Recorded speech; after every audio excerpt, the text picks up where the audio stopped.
இது மகிமை நேரம்.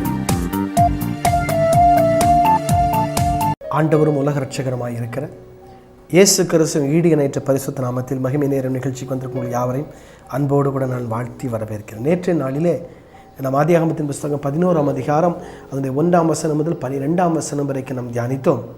இந்த நாளிலே 13ஆம் அதிகாரம் 13ஆம் வசனத்திலிருந்து 18ஆம் வசனம் வரைக்கும் நாம் தியானிக்க இருக்கிறோம்.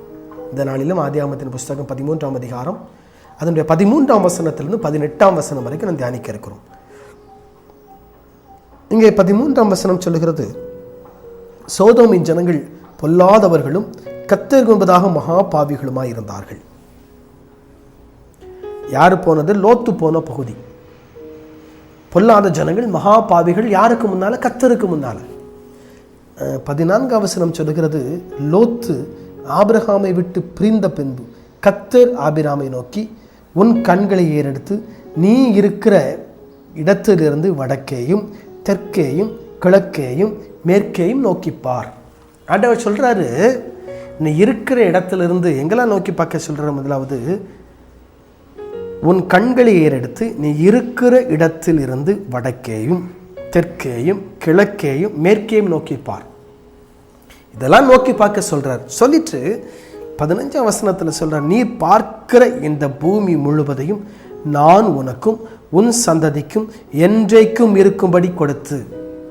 ஏற்கனவே நம்ம ஆதியாகமத்தின் புஸ்தகம் 12ஆம் அதிகாரம் 6ஆம் வசனம் 7ஆம் வசனத்தில் ஆண்டவர் ஏற்கனவே சொல்கிறார், நான் கொடுப்பேன் வாக்கு பண்ணுறாரு. திரும்பி 13ஆம் அதிகாரத்தில் ஆண்டவர் சொல்ற, திரும்பி 2வது சொல்கிறாரு, உனக்கும் உன் சந்ததிக்கும் என்றைக்கும் இருக்கும்படி. பெர்மனன்ட், என்றைக்கும் இருக்கும்படி. டெம்பரவரியாக சொல்லலை, சொல்கிறார் என்றைக்கும் இருக்கும்படி கொடுத்து உன் சந்ததியை பூமியின் தூளை போல பெருக பண்ணுவேன்.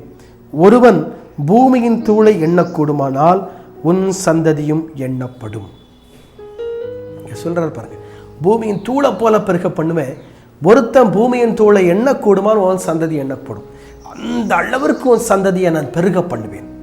அந்த அளவுக்கு உன் சந்ததியை நான் பெருக பண்ணுவேன். 17ஆம் வசனம் சொல்ற, நீ எழுந்து தேசத்தின் நீளமும் அகலமும் அம்மட்டும் நடந்து திரி, உனக்கு நான் அதை தருவேன் என்றார். நீ எவ்வளவு தேசத்தில் நடக்க முடியுமோ நட, எவ்வளவு நடக்க முடியுமோ நட, அதை நான் உனக்கு தருவேன். 18ஆம் வசனத்தில் சொல்றார், அப்பொழுது ஆபிராம் கூடாரத்தை பேர்த்து கொண்டு போய் எப்ரோனுக்கும் மம்ரேயின் சமபூமிகளை சேர்ந்து குடியிருந்து அங்கே கர்த்தருக்கு ஒரு பலிபீடத்தை கட்டினான் என்று சொல்றாரு. நீ போப்பா, நீ நடந்து பாரு ஆபிரகாம், உனக்கு எவ்வளவு தூரம் நடக்க முடியுமோ நடந்து பாரு, எவ்வளவு தூரமா நடக்க முடியுமோ நடந்து பாரு. அங்க நீ எங்கெல்லாம் நடக்கிறியோ, எவ்வளவு தூரம் நடக்கிறியோ, எந்தெந்த இடத்துல நடக்கிறியோ, அது நான் உனக்கு கொடுத்தேன், உன் சந்ததிக்கும் கொடுத்தேன். அது உனக்கு சுதந்திரம், அது உன்னுடைய சுதந்திரம். உனக்கு மட்டும் உன் சந்ததிக்குரிய சுதந்திரம் என்றென்றைக்கும் இருக்கும்படி, நித்திய காலமாக இருக்கும்படி அதை நான் உனக்கு கொடுக்கிறேன். உடனே ஆபிரகாம் தன்னுடைய கூடாரத்தை பெயர்த்து கொண்டு எப்ரோனில் இருக்கும் மம்ரேயின் சமபூமியிலே குடியிருந்து அங்கே கர்த்தருக்கு ஒரு பலிபீடத்தை கட்டினான்.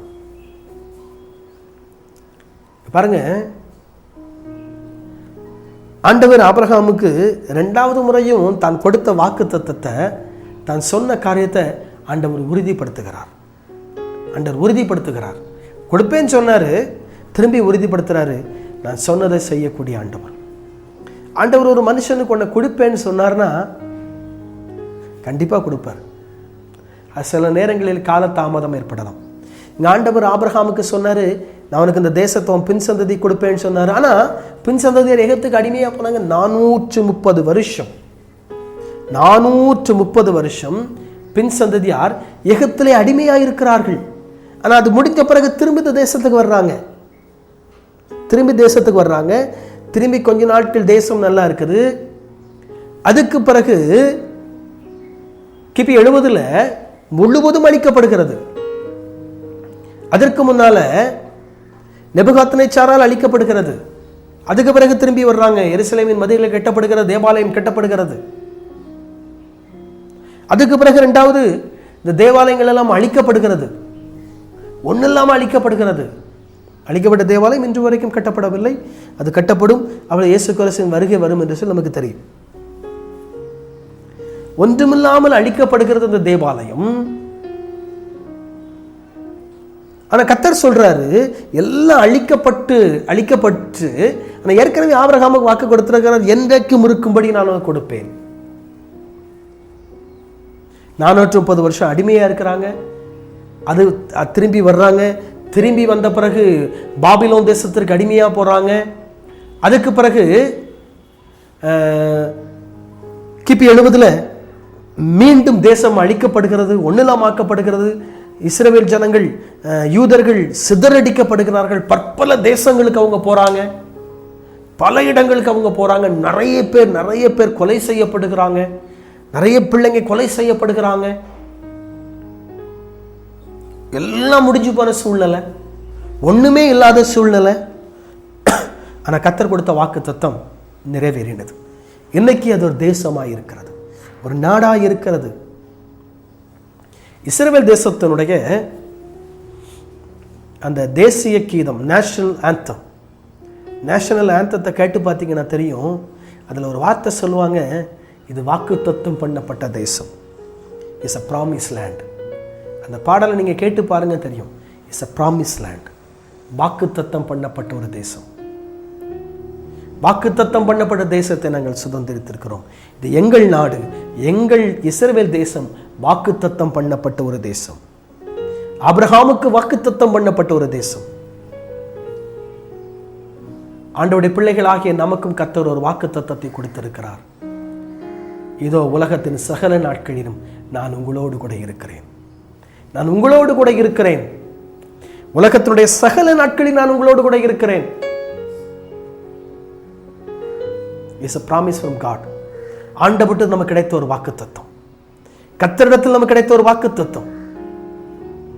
ஆனா அந்த வாக்குத்தத்தம் வாழ்க்கையில் நிறைவேறணுமானால் நாம் கர்த்தரோடு இருக்க வேண்டும். ஆபிரகாமுடைய கொடுத்த வாக்குத்தத்தம் நிறைவேறுவதற்கு ஆபிரகாம் கர்த்தரோடு இருந்தார். கர்த்தரும் ஆபிரகாமோடு கூட இருந்தார். யோசேப்புக்கு கொடுத்த வாக்குத்தத்தம் நிறைவேறுவதற்கு, கர்த்தர் யோசேப்புக்கு சொன்ன சொப்பனங்கள் நிறைவேறுவதற்கு யோசேப்பு கர்த்தரோடு இருந்தார். கர்த்தர் யோசேப்போடு இருந்தார்.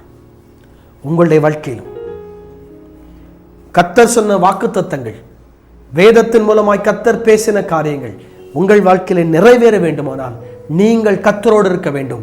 நீங்கள் கர்த்தரோடு இருந்தால் அவர் உங்களோடு இருப்பார். நீங்கள் அவரை விட்டு விட்டீர்களானால் அவர் உங்களை விட்டு விடுவார்.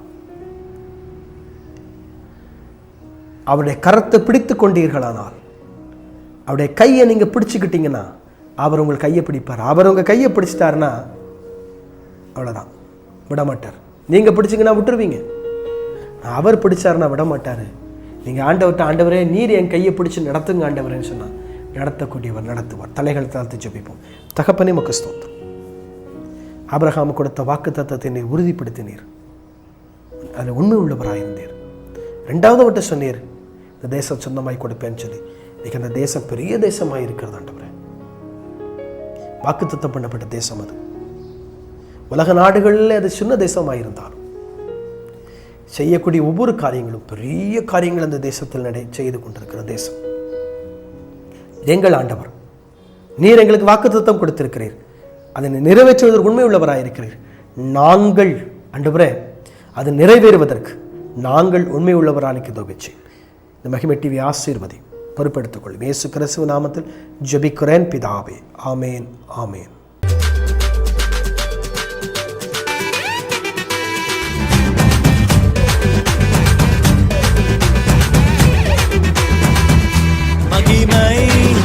மகிமை